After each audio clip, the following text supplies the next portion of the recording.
You've all been hearing about Trump's big, beautiful bill, and some think, well, it may not be beautiful in everybody's eyes, certainly, but it is undeniably big, more than 1,000 pages. Now, it's very easy to just kind of look at the highlights and gloss over things, but there's something I don't want you to miss. I want to tell you the real story about some important psychological issues that are addressed in this bill. Maybe it was intended, maybe not. The bill includes work requirements for able-bodied Americans receiving taxpayer-funded benefits. Why is that the real story here? Because this is long overdue in a meritocracy. Long overdue. We build our self-esteem, we build our self-worth by watching what we do, watching what we overcome, watching what obstacles we knock down to get to success. And here's what's inside the bill that addresses that. It requires states to enforce work requirement for able-bodied individuals on Medicaid between 19 and 64. So if you're able-bodied, you can be on this, but you need to be working. You can also satisfy the requirement by at least proving you're looking for work or you're receiving job training. You're moving forward towards self-sufficiency. Now, there are exceptions made for those who are disabled, pregnant women, if you're incarcerated, or you're in a rehabilitation program. Why is this so important?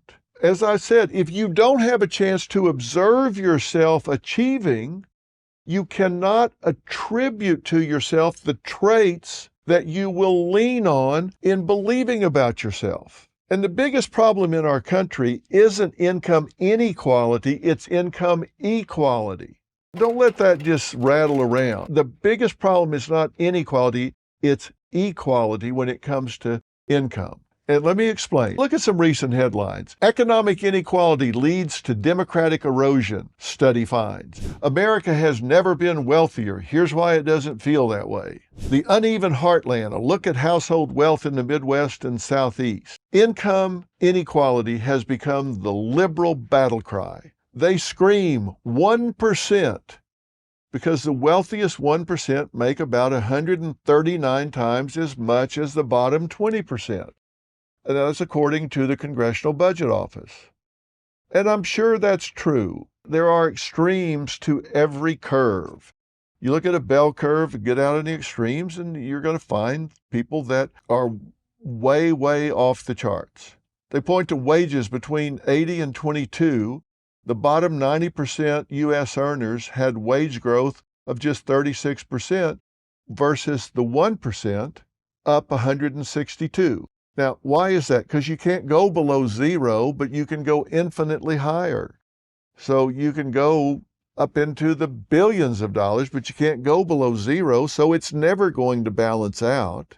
There's also race. In 2023, median white workers made 24% more than the typical black worker and 28% more than Latino worker. That's a real issue. I'll tell you what's not the solution is giving free money away. Fun coupons. See that? Tax credits, welfare, Medicaid. That's not the solution. We need to get a level playing field so the minorities have a better chance to earn more money. That system is not fair, and that needs to be on our to-do list, absolutely unequivocally on our to-do list. A system where hardworking people make almost the same as people who aren't working at all, that's a problem. I talked about this in my book, We've Got Issues. Here's the example I talked about in the book. If you divide all incomes in America into 5 groups, 20%, 20%, 20%, 20%, 20%, the bottom group makes less than $7,000 a year, and roughly a third are employed. 2/3 don't work at all. The second group make $31,800 on average. 85% of them are employed.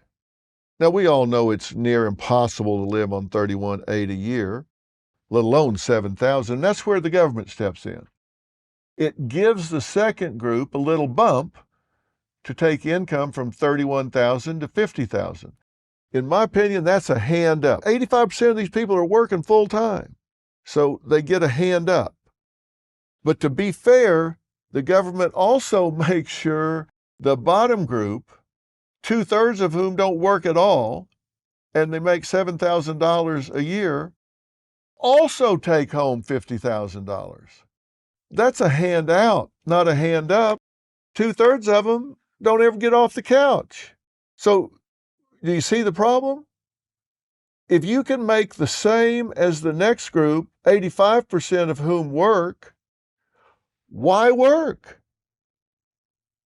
And the middle group, those earning $66,000 a year, more than 90% of them work, and they get little, if any, government assistance. They pay taxes and take home about $61,000 a year. We don't have a problem with wealth inequality. There's too much equality. Those receiving welfare benefits should be required to work. If you've got 61,000 in the middle and 50 and 50 in the bottom two groups, there's not a whole lot of difference there. The only difference is the people in the middle are working their butts off. According to this article in The Hill, liberals say that's just punishment for being poor. Really? I'm sorry, liberals are wrong. It's about dignity and self-respect that comes from having a job. You take pride in earning your way in this world. And government's taking away the will to work and taking away self-determination and pride in saying, I did that, I earned that, I made this happen.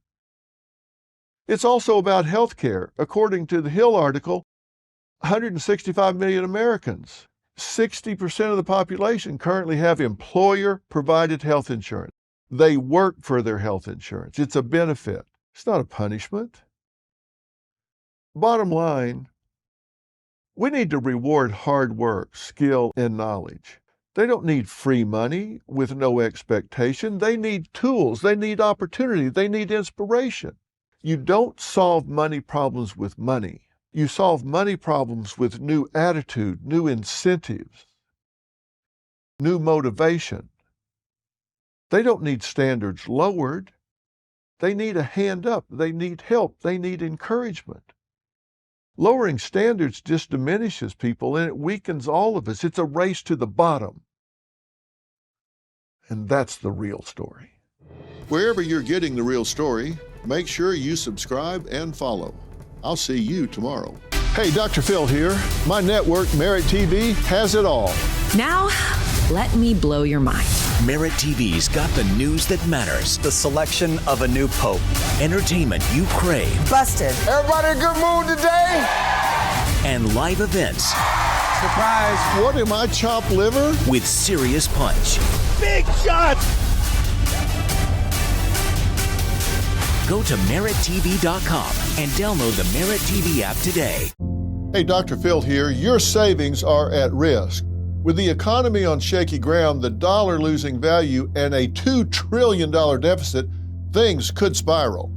Don't wait for the worst. Take control of your financial future now. I trust Preserve Gold to safeguard my accounts, and I urge you to do the same. They're the only precious metals company I recommend. What are you going to do to protect what's yours? Claim your special offer and learn how to reinforce your financial future. Visit drphilgold.com to get your free precious metals guide from Preserve Gold. With gold prices recently breaking records and analysts predicting this trend to continue through 2025, you cannot afford to wait. As a bonus, you can get up to $15,000 with a qualified purchase from Preserve Gold. So don't wait. Visit drphilgold.com today.